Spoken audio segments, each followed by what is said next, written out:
বন্ধুরা, ২০২৪-এর লোকসভা নির্বাচনের ফলাফল বেরোবার পরই এই বাংলার অনুপ্রাণিত সংবাদ মাধ্যম, যাদেরকে শুভেন্দুবাবু বলে থাকেন চটি চাটা সংবাদ মাধ্যম, তাদের মাধ্যমে একটি খবর বেশ বড় করে ছড়িয়ে দেওয়ার চেষ্টা করা হয়। কী সেই খবর? সেই খবরে দাবি করা হয় যে পশ্চিমবঙ্গে এই যে হতশ্রী পারফরমেন্স হয়েছে, এই নিয়ে কেন্দ্রীয় নেতৃত্ব নাকি অত্যন্ত অত্যন্ত ক্ষুব্ধ এবং রুষ্ট, এবং তার ফলে বাংলার রাজনীতি নিয়ে তারা ক্রমশ ইন্টারেস্ট হারাচ্ছেন। এবং তার একাধিক কারণ বলা হয়। তারা পশ্চিমবঙ্গে সর্বশক্তি নিয়োগ করেছেন, কিন্তু তা সত্ত্বেও এখানে নাকি যোগ্য নেতৃত্ব নেই। উল্টো দিকে এখানকার রাজ্য নেতৃত্বের যে কোন্দল আছে, সেটাতে একটা খারাপ ফলাফল হচ্ছে। তার থেকেও বড় কথা, সঙ্ঘের আশীর্বাদ নাকি এখানকার যারা বিজেপির প্রধান বিরোধী সেই শাসক দলের সঙ্গে রয়েছে, ফলে চাইলেও নরেন্দ্র মোদী, অমিত শাহ এখানে কিছু করতে পারবেন না। আর সবথেকে বড় কথা, বাংলায় এসে বারবার বড় মুখ করে অমিত শাহ একবার বলেন ২০০ আসন পাবে, ৭৭-এ থেমে যেতে হয়, একবার বলেন ৩৫ আসন পাবে, সেখানে ১২-তে থেমে যেতে হয়। এই যে জায়গাটা হচ্ছে, সেখানে বাংলার রাজনীতি বদলাবার নয়। আর তাই বাংলা নিয়ে আর বেশি কিছু ভাবনা চিন্তা করছে না, বাংলায় বিজেপি ফিনিশ। এই খবরটা বেশ বড় করে ছড়িয়ে দেওয়ার চেষ্টা করা হচ্ছিল, এবং অনেকেই এটা নিয়ে আমাকে তখন প্রশ্ন করেছিল, এবং আমি একটা কথাই বলেছিলাম যে কিছুদিন ধৈর্য ধরুন। কিন্তু সেই খবরে আরও মশলা মাখতে থাকে। কি মশলা? যে এবারে বিজেপি একক দক্ষতায় তো ২৭২ আসন পায়নি, ২৪০-এ তাদের দৌড় থেমে গেছে। সুতরাং একদিকে চন্দ্রবাবু নাইডু, অন্যদিকে নীতিশ কুমারের উপর তাদেরকে ডিপেন্ড করে সরকারটা চালাতে হবে, এবং এরা যে কোনো মুহূর্তে পাল্টি খেতে পারে। আর তাই কোনো অবস্থাতেই এখন আর মমতা বন্দ্যোপাধ্যায়ের দলকে ঘাঁটাবার সাহস করবেন না, কেননা তার হাতে ২৯ জন সাংসদ রয়েছে লোকসভায়, অন্যদিকে ১৩ জন সাংসদ রয়েছে রাজ্যসভায়। সব মিলিয়ে দেশের তৃতীয় বৃহত্তম দল হয়ে উঠেছে, এবং দুই দুই সভা মিলে। এবং সেই জায়গা থেকে বিভিন্ন বিল পাশ করাতে মমতা বন্দ্যোপাধ্যায়ের উপর অনেকটা ডিপেন্ড করতে হবে, তৃণমূল কংগ্রেসের উপর অনেকটা ডিপেন্ড করতে হবে। সুতরাং তাদেরকে চটানোর তো কোনো ব্যাপারই নেই।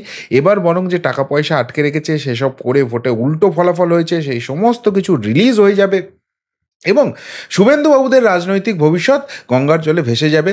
আলটিমেটলি এখানে কিন্তু একটা সমঝোতা, যে সেটিংয়ের কথা নাকি বাম কংগ্রেস বলে আসছে, সেইটা করেই চলছে। আবারও আমি তখন বলেছিলাম যে কিছুদিন অপেক্ষা করুন। এরপর গঙ্গা দিয়ে বহু জল গড়িয়ে গেছে, এবং সবথেকে গুরুত্বপূর্ণ যেটা, সেটা হচ্ছে এই রাজ্যের বিজেপি যাকে ঘিরে ধরে এখনও শাসকের বিরুদ্ধে লড়াইয়ের স্বপ্নটা দেখছে, এখনও জোশটা হারায়নি, সেই শুভেন্দু অধিকারী, মাননীয় বিরোধী দলনেতা, তিনি কিন্তু দিল্লি গেছেন। তিনি একাধিক বৈঠক করেছেন, এবং সবথেকে গুরুত্বপূর্ণ, অমিত শাহের সঙ্গে তিনি বৈঠক করে এসেছেন। এবং সেই বৈঠকের যে ফলাফল আসছে, যে জিনিসগুলো একটার পর একটা উঠে আসছে, সেই জায়গা থেকে একটাই জিনিস বলা যেতে পারে, যে অমিত শাহজি শুভেন্দুবাবুর যে ফর্মুলা, সেই ফর্মুলাতেই কার্যত শিলমোহর দিয়েছেন, এবং এই রাজ্যের শাসকের মাজাটা ভাঙা তিনি কিন্তু শুরু করে দিয়েছেন। আপনারা বলবেন কোথায় কি? নির্বাচন হয়ে গেল, ভোটের ফলাফল বেরিয়ে গেল, সরকার গঠন হয়ে গেল, এখনও তো এই রাজ্যের কোনো চুনোপুটিকেও, যাদের নাম বারবার বারবার শুনেছেন, আপনারা চিৎকার করেছেন, তাদের কাউকে ডাকাডাকি হচ্ছে না। তাহলে কোথায় মাজা ভাঙছে আর কোথায় কি হচ্ছে? উল্টে ওই যা হচ্ছে, সেখান থেকে তো মনে হচ্ছে কোথাও একটা সমঝোতাই হয়ে গেছে, এর মাঝখানে আবার দিল্লি ঘুরে চলে এসছেন, অনেক কিছু হয়েছে। কিন্তু না, আপনাদেরকে আমি পরপর ৩টে ইনসিডেন্টের কথা বলবো, যেটা এই মুহূর্তে হয়েছে, এবং সেখান থেকেই আপনারা কিন্তু দুয়ে দুয়ে চার করতে পারবেন যে শুভেন্দুবাবুর ফর্মুলাটা অ্যাকচুয়ালি কী, এবং সেই ফর্মুলার অনুযায়ী সত্যিই অমিত শাহ সেটাকে শিলমোহর দিয়ে এক্সিকিউট করা শুরু করেছেন কিনা, এবং আগামী দিনে সত্যিই কিভাবে সেই ফর্মুলা প্রয়োগ করেই এই রাজ্যের শাসক দলকে নাকের জলে চোখের জলে করে থাকবে। এবং যারা ২০২৪-এর ফলাফল দেখে এখনই মোটামুটি বিজেপির একটা রাজনৈতিক অবিচুয়ারি এই বাংলায় লিখতে শুরু করে দিয়েছেন, যে এই বিজেপি ২০২৬-এ মমতা বন্দ্যোপাধ্যায়কে সামান্যতমও কিছু নাড়াচাড়া করার ক্ষমতা নেই, রাজনৈতিকভাবে একটুও সরানো তো অনেক দূরের কথা। সেই জায়গায় যারা ভাবছেন, তারা কতখানি ভুল ভাবছেন, এবং ২০২৬-এর অনেক আগেই যে এই সরকারটাকে টলমলো করে দিতে পারে, তার কিন্তু ইঙ্গিত অমিত শাহজি এবার দিতে শুরু করে দিয়েছেন। কিভাবে, কোন কোন ইনসিডেন্টে, তার পুরোটা ব্যাখ্যা করব, শেষ অবধি শুনুন এই প্রতিবেদন। নমস্কার, প্রিয়বন্ধু মিডিয়ায় আপনাদের স্বাগত, এবং আপনারা দেখছেন প্রিয়বন্ধু বাংলা, সত্যের সন্ধানে সর্বদা আমি শুদ্ধশীল।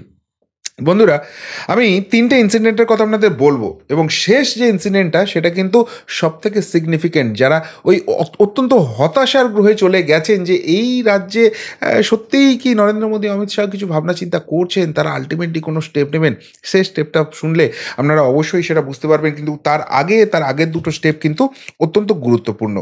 দেখুন, ১ নম্বর যে স্টেপটা হচ্ছে, সেটা গতকাল রাজ্যসভায় হয়েছে। আপনারা জানেন যে খুব স্বাভাবিকভাবেই তৃণমূল কংগ্রেস কিন্তু একটা কেন্দ্রে গিয়ে এবার চাপ সৃষ্টি করার চেষ্টা করছে এবং এই রাজ্যের যে পাওনাগণ্ডা আছে বা যে পাওনাগণ্ডাটা আছে বলে শাসক দল প্রচার করে এসেছে সেইটাকে টেনে বার করে অন্তত তার কিছুটা অংশ নিয়ে আসার আপ্রাণ চেষ্টা করে যাচ্ছে। তার অবভিয়াস রিজন রয়েছে, কেননা এই সরকারের তো কোনো ভিশন নেই, শুধুমাত্র দান খয়রাতি করে আমার আপনার ট্যাক্সের পয়সা, কেন্দ্রের ফান্ড এদিক ওদিক নয় ছয় করে মানুষকে ভাতা ভিক্ষা দিয়ে ভোটটা কিনছে এবং জিতছে নির্বাচনে এবং সেই জায়গাটা করে রাজ্যের ভবিষ্যৎ অন্ধকারে নিয়ে যাচ্ছে। এবং এই জায়গাটা করতে গিয়ে যে চুরি চামারি বাটপারি হয়েছে এবং হিসাব দেওয়া হয়নি, সেই জায়গা থেকে আর কেন্দ্রীয় টাকা আসছে না। কিন্তু এই ভাতাগুলো যদি বন্ধ হয়ে যায় তাহলে ভোট ব্যাংকের যে সাপ্লাই লাইনটা আছে সেটা কেটে যাবে। সুতরাং যে করে হোক এই ভাতা ভিক্ষা জীবীদের কিছু বাঁচিয়ে রাখতে হবে, নাহলে ভোটটা পাবে না। আর তাই ধার করতে করতে করতে পশ্চিমবঙ্গবাসীর মাথায় এখন যে কোনো শিশু জন্মালে বোধহয় ওই 50,000 টাকা না 60,000 টাকা দেনা মাথায় নিয়ে পশ্চিমবঙ্গে জন্মগ্রহণ করে। এই জায়গায় রাজ্যটাকে নিয়ে গেছে, দেউলিয়ার থেকেও খারাপ অবস্থা করে দিয়েছে পশ্চিমবঙ্গের। কিন্তু এবার মুশকিল হচ্ছে ধার নিতে নিতে সেটার তো ঊর্ধ্বসীমায় পৌঁছে গেছে, আর ধার নেওয়ার কোনো জায়গা নেই। ফলে এই যদি কেন্দ্রীয় ফান্ডের টাকা না আসে তাহলে কিন্তু এই ভাতা ভিক্ষাজীবীদের আর কিন্তু বাঁচিয়ে রাখতে পারবে না, আর এই সাপ্লাই লাইনটা থাকবে না। একটা জিনিস ভালো করে খেয়াল করে দেখুন, এই যে লক্ষ্মীর ভাণ্ডার যেটা নিয়ে বড় বড় কথা বলে এই সরকার, এখানে মহিলাদের নাকি স্বাবলম্বী করা হচ্ছে, 1,000 টাকা 1,200 টাকা মাসে গুঁজে দিয়ে হাতে ভিক্ষা ছাড়া সেটাকে কি বলা যেতে পারে, কিন্তু যাই হোক সেটা করে একটা বড় ভোট ব্যাংক পাচ্ছে। এবার সেই জিনিসটা সারা পশ্চিমবঙ্গবাসীর জন্য সমস্ত মহিলাদের দেওয়া হবে, এরকম একটা জায়গা হাওয়া তুলেছিল তৃণমূল কংগ্রেস। আজকে কি দেখুন, বিভিন্ন সংবাদ মাধ্যমে খবর আসছে যে এই ডকুমেন্ট না থাকলে, ওই ডকুমেন্ট না থাকলে কিন্তু এবার লক্ষ্মীর ভাণ্ডার বন্ধ হয়ে যাবে, অপচয় বন্ধ করতে হবে। আসলে ব্যাপারটা হচ্ছে কাটো কোথায় কতখানি কাটছাট করতে পারো, এই টাকাটা দেওয়ার ক্ষমতা নেই। আর তাই কেন্দ্রীয় ফান্ডটাকে চাপ দিয়ে নিয়ে আসার চেষ্টা করা হচ্ছে।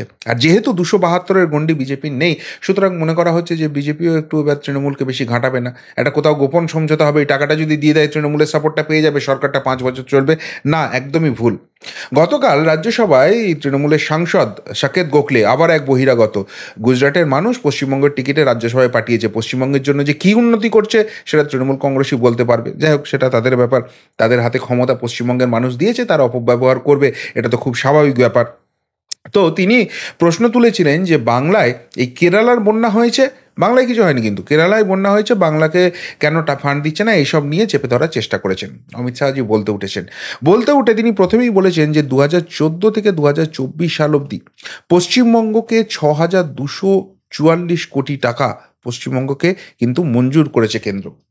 এবার এই যে বারবার বঞ্চনার কথা বলে, তার মানে পশ্চিমবঙ্গকে আলাদা করে দেখছেও না, আলাদা করে বঞ্চনাও কিন্তু করছে না। যে জায়গাটা হচ্ছে মূলত সেটা হচ্ছে পশ্চিমবঙ্গকে এই যে ফান্ডটা দেওয়া হচ্ছে সেই ফান্ডের কিন্তু কোনো রকম হিসেব দিচ্ছে না। এখন যেটা সরকারি নিয়ম আছে সেই সরকারি নিয়ম অনুযায়ী এই যে ফান্ডটা পাঠানো হচ্ছে তার 10% রাজ্য সরকার নিজস্ব যা ইচ্ছা সেই অনুযায়ী খরচ করতে পারে, কিন্তু বাকি যে 90% আছে সেই টাকাটা কিন্তু তার নিয়ম আছে, তার নির্দিষ্ট নিয়ম অনুযায়ী খরচ করতে হবে। এক ফান্ডের টাকা অন্য ফান্ডে ইউজ করতে পারে না। আর এই জায়গাটা করেছে বলেই পশ্চিমবঙ্গের টাকাটা আটকে আছে।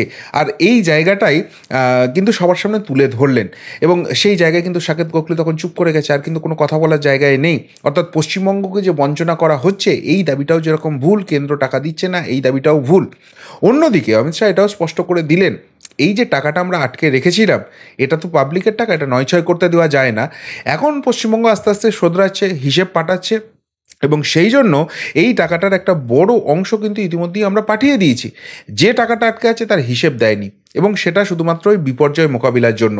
এই যে 1,40,000 কোটি টাকা পাওনা আছে, এই বড় গল্পটা পশ্চিমবঙ্গবাসীকেই শোনানো হয়। ওখানে গিয়ে কিন্তু লোকসভায় বা রাজ্যসভায় দাঁড়িয়ে তৃণমূলের বলার ক্ষমতা নেই, ওখানে কিন্তু থোঁতামুখ ভোঁতা করে দিয়েছে।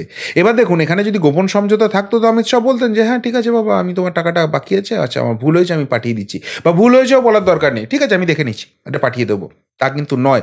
অর্থাৎ পশ্চিমবঙ্গের জন্য যে লাইনটা ছিল যে তোমরা যদি চুরি করো, তোমরা যদি হিসেব না পাঠাও, তোমাদের টাকা নয় ছয় করতে দেব না, কেন্দ্রীয় ফান্ড আটকে থাকবে, তার জন্য পশ্চিমবঙ্গবাসী ভোট দিলে দেবে, না দিলে না দেবে, আমাদের কিছু এসে যায় না, কিন্তু চোরেদের চুরি করতে দেব না, এই বার্তাটা কিন্তু রাজ্যসভায় দাঁড়িয়ে অমিত শাহজি স্পষ্ট করে দিলেন। ইনসিডেন্ট নাম্বার 2, এটাও কিন্তু রিলেটেড। এবং পশ্চিমবঙ্গের একটা জ্বলন্ত ইস্যু। এবার লোকসভায় দাঁড়িয়ে কল্যাণ ব্যানার্জি বলছেন যে গত 3 বছর ধরে 59 লাখ শ্রমিকের টাকা, প্রায় 8,000 কোটি টাকা 100 দিনের কাজের টাকা আটকে রেখেছে। এই টাকাটা কেন্দ্র সরকারকে ছাড়তে হবে, এবং এই নিয়ে অনেক গালগল্প তিনি দিতে থাকেন। এবার আবারও এই 1,40,000 কোটি টাকা কিন্তু নয়, এখানে বলছেন 8,000 কোটি টাকা আটকে আছে। এইবার আপনারা জানেন যে এটা গ্রামোন্নয়ন মন্ত্রকের হাতে আছে এই টাকাটা, এবং সেই গ্রামোন্নয়ন মন্ত্রকের দায়িত্বে ছিলেন গিরিরাজ সিং, তার জায়গায় এখন দায়িত্ব পেয়েছেন শিবরাজ সিং চৌহান, মধ্যপ্রদেশের প্রাক্তন যিনি মুখ্যমন্ত্রী ছিলেন। ফলে অনেকেই বলছিলেন এই যে দপ্তর চেঞ্জ করে দেওয়া হয়েছে, আসলে গিরিরাজ সিং পশ্চিমবঙ্গের টাকাটা আটকে রেখে দিয়েছিলেন, সেই জন্য পশ্চিমবঙ্গে বিপর্যয় হয়েছে, আর তাই গিরিরাজ সিংকে এখানে কন্টিনিউ করতে দেওয়া হলো না, এখানে নতুন মন্ত্রী নিয়ে আসা হয়েছে। এইবার যেহেতু পুরনো মন্ত্রী সরে গেছে, নতুন মন্ত্রী এসে টাকাটা ফান্ডটা রিলিজ করে দেবেন, আর সেইটা যখনই রিলিজ হয়ে যাবে তৃণমূলের সমর্থন নিয়ে সরকারটা 5 বছর টিকে থাকবেন না। এখানে শিবরাজ সিং চৌহান কি বলে দিলেন? পরিষ্কারভাবে বলে দিলেন যে চুরি হয়েছে, হিসেব দাওনি, সেই জন্য টাকা দেয়নি, যতদিন হিসেব দেবে না ততদিন টাকা আটকে থাকবে। অর্থাৎ যে নীতি চলছিল সেই নীতির কোনো চেঞ্জ হবে না, কোনো সেটিংয়ের কোনো গল্প নেই। এবং এই বার্তাটাই কিন্তু এই রাজ্যের যারা বিরোধী মনোভাবাপন্ন মানুষ তারা দেখতে চাইছিলেন। এই তো গেল কেন্দ্রের স্টান্স যে তৃণমূলের সঙ্গে সমঝোতার কোনো জায়গা নেই, সেখানে কোনো আলাদা রাজনৈতিক শত্রুতাও নেই। যখন ভালো করে ব্যাপারটা বুঝুন, রাজনৈতিক শত্রুতা যখন রাজনীতি করতে আসবেন, কিন্তু যখন কেন্দ্রের ফান্ডের টাকা, কেন্দ্রীয় যে ফান্ড রয়েছে সেখানে কিন্তু পশ্চিমবঙ্গের জন্য আলাদা কোনো ব্যাপার নেই যে তৃণমূলকে তেল দিতে হবে, টাকা রিলিজ করে দাও, হিসেব দিক না দিক, না সেরকমও ব্যাপার নেই। আবার এখানে বিরোধী শক্তি আছে মানে তৃণমূলকে টাকা দেবো না, তৃণমূল পরিচালিত সরকারকে টাকা দেবো না, তাও নয়। তোমরা আইন মেনে কাজ করো, চুরি বাটপারি বন্ধ করো, টাকা পাবে, নাহলে টাকা পাবে না, তাতে পশ্চিমবঙ্গবাসী ভোট দিক চাই না দিক। এইবার যেটা 3 নম্বর ইনসিডেন্ট, সব থেকে গুরুত্বপূর্ণ বলছিলাম, যে জায়গা থেকে বললাম যে অ্যাকশন শুরু হয়ে গেছে, মাজা ভাঙা শুরু হয়ে গেছে। একটা জিনিস দেখুন, গতকাল কিন্তু এটা নিয়ে আমি করবো ভেবেছিলাম, কিন্তু যাই হোক সময়ের অভাবে হয়নি। গতকাল ইডির হানা কিন্তু আবার শুরু হয়ে গেছে, এবং সেই রেশন কেলেঙ্কারি মামলা, যেখানে বালু মল্লিক জেলে আছে, বাকিবুর রহমান জেলে আছে, এরা যে চোর সেটা এস্টাবলিশ হয়ে গেছে। এবং সেই জায়গা থেকে এদের যে ঘনিষ্ঠ রয়েছে, দক্ষিণ চব্বিশ পরগনা এবং উত্তর চব্বিশ পরগনা দু জায়গাতেই কিন্তু ইডি হানা দেয়। একদিকে রয়েছে বারিক বিশ্বাস, যাকে ডাকা হচ্ছে আগামীকাল, ইডি সিজিও কমপ্লেক্সে ডেকেছে। অন্যদিকে দেগঙ্গা থেকে ডাকা হয়েছে, সেখানকার ব্লক সভাপতি আনিসুর রহমান এবং তার ভাই আলিফ নূর ওরফে মুকুল, এদেরকে ডাকা হয়েছে। এবং গতকাল যেটা হয়েছে, টানা 21 ঘন্টা তল্লাশি হয়েছে, 20 লক্ষ টাকা, বেশ কিছু নথি, মোবাইল ফোন, এগুলো সিজ করে নিয়ে যাওয়া হয়েছে। আজকে আনিসুর আর তার ভাইকে সিজিও কমপ্লেক্সে ডাকা হয়েছিল, আগামীকাল বারিক বিশ্বাসকে ডাকা হয়েছে, এবং খুব সম্ভবত কালকে এই বারিক বিশ্বাসের সঙ্গে আনিসুর আর তার ভাইকে মুখোমুখি বসিয়ে জেরা করা হবে। এখন এই ঘটনাটাই কেন নাড়াচাড়া করা হচ্ছে, দেখুন আপনারা আবারও বলবেন সেই চুনোপুটি, এদের নাম তো আগে কোনো দিন শুনিও নি, এখন আমরা শুনছি। বারিক বিশ্বাসের নাম হয়তো শুনে থাকতে পারেন, কেননা তাকে যখন ইডি সিবিআই গ্রেপ্তার করতে গিয়েছিল তার আগেই রাজ্য সরকার গ্রেপ্তার করে রেখে দিয়েছিল যাতে তাকে টাচ করতে না পারে, এই জায়গাটা তৈরি হয়েছিল। কিন্তু এই আনিসুর রহমান বা তার ভাই আলিফ নূর, মুকুল, এদের কথা তো শুনিনি। এই নতুন নতুন নামগুলো ভাসিয়ে দিয়ে সব চুনোপুটি ধরে কি হবে? আসল জায়গাটাই তো কিছু করতে পারছে না। আর এইখানেই শুভেন্দুবাবু জায়গাটা আসছে। কেন শুভেন্দুবাবু জায়গাটা আসছে? অফিসিয়ালি তিনি এই কথাটা বলেননি, কিন্তু তার ঘনিষ্ঠ সূত্রে যেটা জানতে পারছি, একটা কথা মাথায় খুব ভালো করে রাখবেন, যখন এখানে ভোট পরবর্তী বিপর্যয় নিয়ে কথাবার্তা হচ্ছে, তখন শুভেন্দু অধিকারী কিন্তু একটা ইম্পর্ট্যান্ট কথা বলেছিলেন। তিনি বারবার বলেছিলেন সংগঠনের সঙ্গে তার যোগ নেই, সংগঠনের সঙ্গে তার যোগ নেই। এর পাশাপাশি যখন ওই সায়েন্স সিটিতে বিজেপির একটা ওই রিভিউ মিটিং হলো না, যেখানে কেন্দ্রীয় মন্ত্রী এসেছিলেন, মনোহরলাল খাট্টারজি এসেছিলেন, এবং সেখানে দাঁড়িয়ে সুকান্ত মজুমদার বলেছিলেন যে এই সব ক্ষেত্রে সংগঠনের যে গুরুত্ব 25%, বাকিটা অন্য ব্যাপার। তখন সকলে কি মনে করেছিলেন যে সুকান্তরও ঝামেলা চলছে, শুভেন্দু দায় ঠেলছেন সুকান্তর দিকে, সুকান্ত বুঝিয়ে দিচ্ছেন তার দায় নেই। না, এটা কেন্দ্রীয় লাইনে এই কথাটা হচ্ছে। অর্থাৎ এই দুই রাজ্য নেতৃত্ব যে বার্তা কেন্দ্রীয় নেতৃত্বের সঙ্গে কথা বলেছেন, সেটা এক লাইনে কথা বলছেন।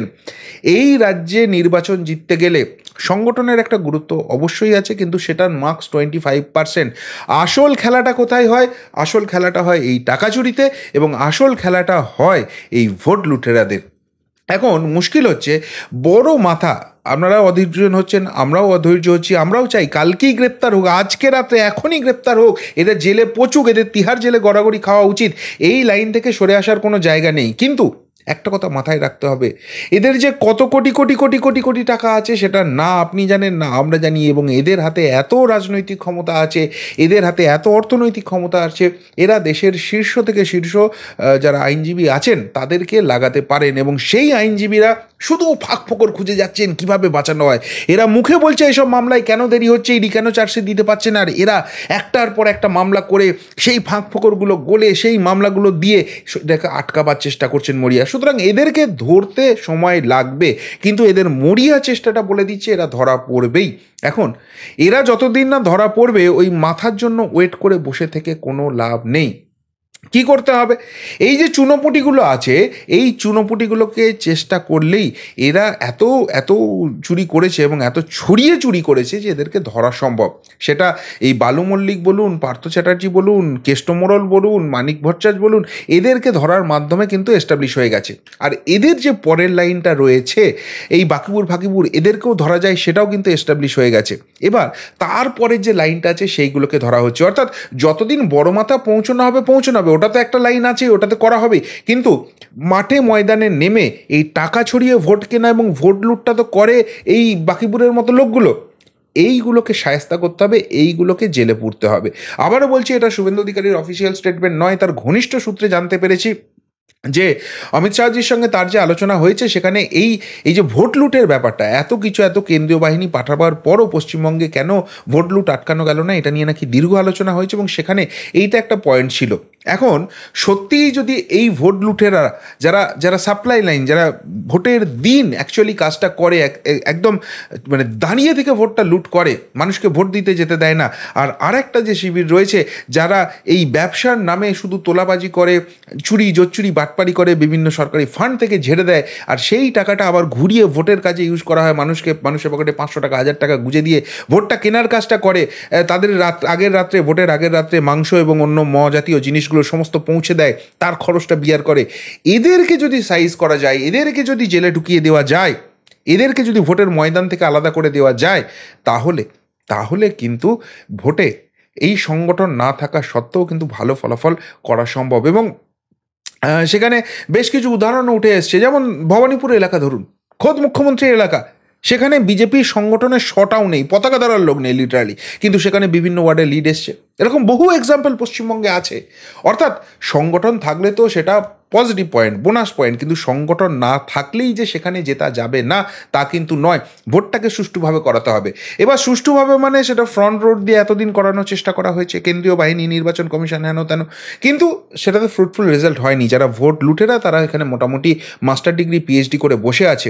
সুতরাং আর রেয়াত করে এদেরকে লাভ নেই, এদেরকে ঢোকাতে হবে। এবং ঢোকাতে হবে মানে এরা ভোটটা লুট করে শুধুমাত্র সেই কারণে ঢোকানো হচ্ছে তা নয়, এদের অসংখ্য অপরাধের নমুনা আছে।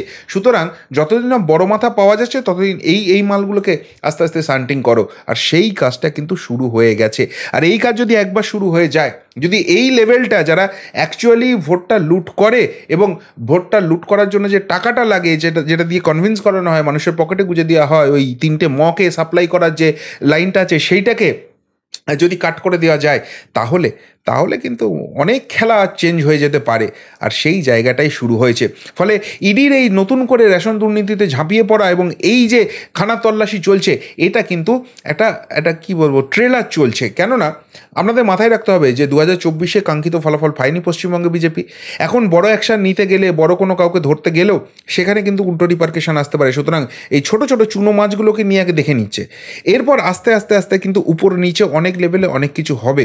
আর এই যে পুরো সিস্টেমটাকে যারা ঘেঁটে দিচ্ছে তাদেরকে সাফাই অভিযান, জঞ্জাল সাফাই অভিযান বলতে পারেন, সেটা কিন্তু আরও জোরদার হবে। আর যত এটা হবে তত কিন্তু মাজাটা আস্তে আস্তে ভাঙবে, এই বিশ্বাস কেন্দ্রীয় নেতৃত্বের আছে এবং সেই লাইনেই কিন্তু অ্যাকশান শুরু হয়েছে। সুতরাং যে খবর অনুপ্রাণিত মিডিয়া ছড়াচ্ছিল যে বাংলা নিয়ে হতাশ হয়ে গেছে, বাংলা নিয়ে আর কিছু ভাবনা চিন্তা করবে না, উল্টে বাংলার এখানকার শাসককে তেল দিয়ে চলবে, সেই খবর ভ্রান্ত।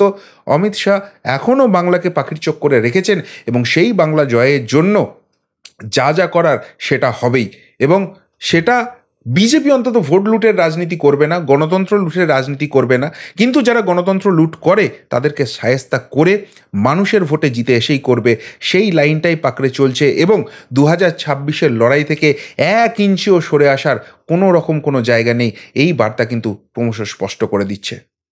আপনারা কি বলবেন? সত্যিই কি সঠিক লাইনটা নিয়েছেন শুভেন্দু অধিকারী, অমিত শাহরা, নাকি আরও অন্য কিছু দরকার আছে? উত্তরটা অবশ্যই কমেন্ট বক্সে কমেন্ট করে জানাবেন। এখনকার মতো এখানেই শেষ করলাম, ফেরত আসছি নতুন প্রতিবেদন নিয়ে খুব তাড়াতাড়ি। ভালো থাকবেন, সাথে থাকবেন, পাশে থাকবেন। নমস্কার।